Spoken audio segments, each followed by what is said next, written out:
भाई ये जो घटना हुई है ये हुई है मुरादाबाद से दिल्ली हाईवे पर। और भाई बहुत ही भयंकर घटना हुई है, घनी ज्यादा है भाई। इसमें मान के चलो आप कम से कम 5 से 6 लोग एक्सपायर हो गए भाई। 5 से 6 लोगों की मौत होगी। और देख लो भाई सबकी ऑन टाइम, मतलब मौके पे मौत होगी भाई, बिल्कुल उसी वक्त।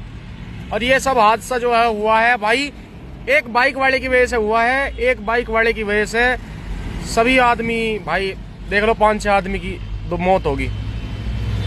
देख लो भाई, इसमें आपको साफ दिख जाएगा भाई। देख रहे हो भाई बाइक कहाँ अड़ी हुई है, कहाँ कैसे है, ट्रक के टायर के नीचे है भाई। तो भाई यही तो भाई, जल्दबाजी मत करो, आराम से चला करो मेरे भाई। अब आपकी वजह से एक इंसान की वजह से कई मौत हो चुकी। ठीक है जी।